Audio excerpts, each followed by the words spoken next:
Saint-Gobain est un groupe français qui travaille essentiellement dans l'habitat, dans la fourniture de matériaux pour l'habitat et beaucoup dans la recherche et dans l'innovation. Nous travaillons sur la partie vitrage pour l'aéronautique, le blindé et le marché civil.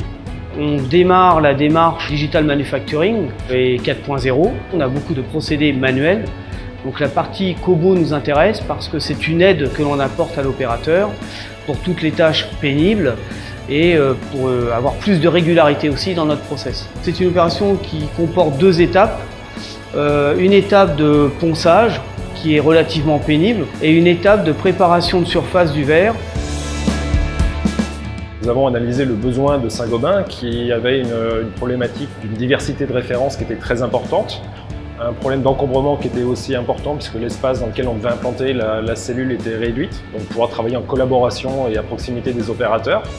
D'où le choix naturel de travailler avec Universal Robot pour amener la bonne réponse dans ce domaine en termes de sécurité, de facilité de mise en œuvre et le tout dans une surface réduite. Cette opération nettoyage était réalisée manuellement avec une ponceuse orbitale et plus des produits complémentaires.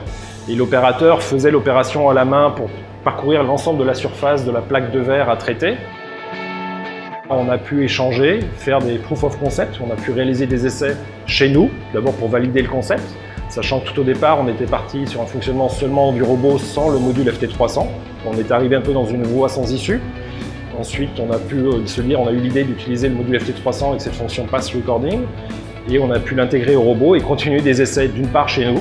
Et ensuite on est venu chez Saint-Gobain, travailler avec l'opérateur et voir avec lui comment on pouvait exploiter, voir si le produit répondait bien aux attentes de Saint-Gobain. Si on n'avait pas eu le FT300, ça aurait été une opération très complexe, puisque la programmation d'un mouvement robot qui doit suivre un volume dans l'espace est quelque chose d'assez compliqué à réaliser. Et avec la fonction Pass Recording du FT300, on a réellement pu faire que l'opérateur prend l'appareil à la main, fait le mouvement et le robot enregistre ce mouvement et reproduit le mouvement de l'opérateur. En supprimant ça, ça leur a permis de ne plus avoir les vibrations dans les épaules et d'avoir un geste répétitif. Le robot nous demande d'aller chercher des piges pour vérifier le positionnement. Tant que vous n'avez pas validé, vous ne pouvez pas continuer le programme. Donc à partir de là, vous avez validé, le programme se met en route.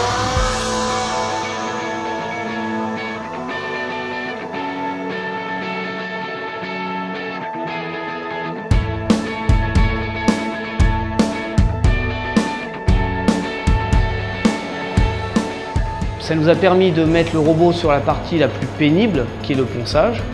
Et pendant ce temps-là, l'opérateur peut faire la deuxième tâche. On augmente la capacité assez fortement. Donc ça permet d'avoir des ROI sur 6 mois, 1 an, donc c'est relativement rapide.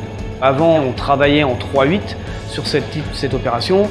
Aujourd'hui, on est plutôt en 2/8 à charge identique. On a des nouveaux projets en phase et donc ça nous permet de les absorber, ce que l'on n'aurait pas pu faire avant. Le produit peut revenir qu'une fois par an ou tous les 2 ans. Donc du coup, refaire un programme, ça va arriver relativement souvent. Et donc, pour ne pas avoir à faire appel à des automaticiens ou à des gens, des informaticiens.